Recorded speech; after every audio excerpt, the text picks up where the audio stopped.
How to balance chemical equations in 5 easy steps. Step 1. Count the atoms on each side of the equation. Let's count each type of atom. Sulfur, I have 8. Oxygen, I have 2. On the product side, sulfur, I have 1. And oxygen, I have 2. Note that if there's nothing after an element, we assume that to be 1.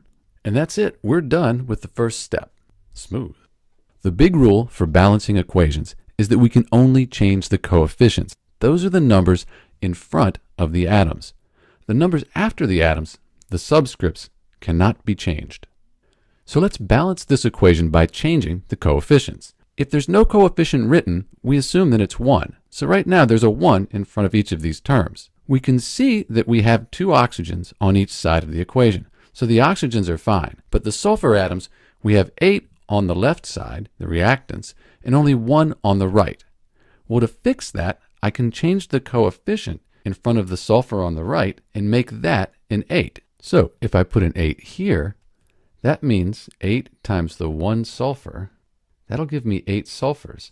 And now my sulfurs on both sides are 8. But this 8 here is also times the 2 oxygens. And that gives me 16 oxygens.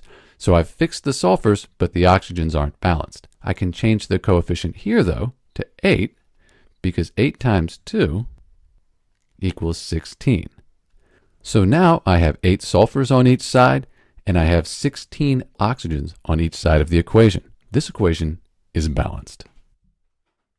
Step 3, so you don't forget, only change the coefficients.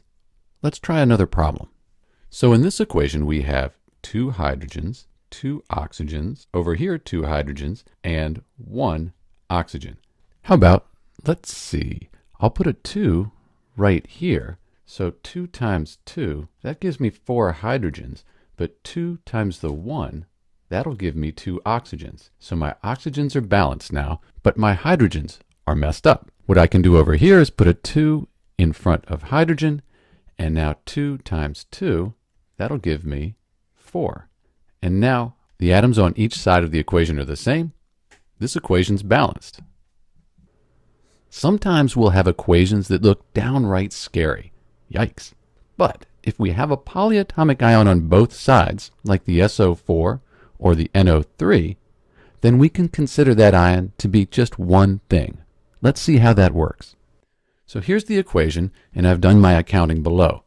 You can see I have 1 calcium here, 1 calcium over here, and then I wrote the entire SO4 as one thing. And I have 1 of those here, and over here I have 1 SO4, NAs, 1, 2 NAs on this side, and over here 1 NO3, and I have 1 NO3, but that 2 on the outside means I have 2 of them.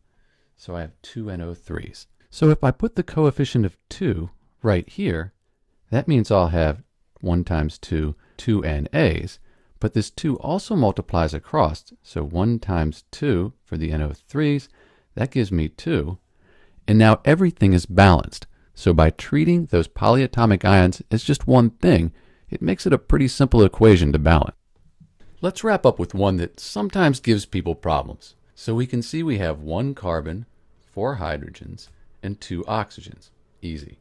Over here we have 1 carbon, and then we have 2 oxygens, and then we have 2 hydrogens. But be careful. We have to count this oxygen over here as well. So we have 2 plus 1. That'll give us 3 total oxygens. I'll start by balancing the hydrogens. If I put a 2 in front of this hydrogen, 2 times 2, that'll give me 4. And that'll fix the hydrogens. But now I have 2 oxygens plus 2 times 1, 2 oxygens. That gives me a total of 4 oxygens. But that's good, because now if I put a 2 right here and change this coefficient, 2 times 2 equals 4, and now everything is balanced. This video has given you the basics for balancing equations, but you've got to practice to gain speed and expertise. The more you practice, the easier it becomes. This is Dr. B, and thanks for watching.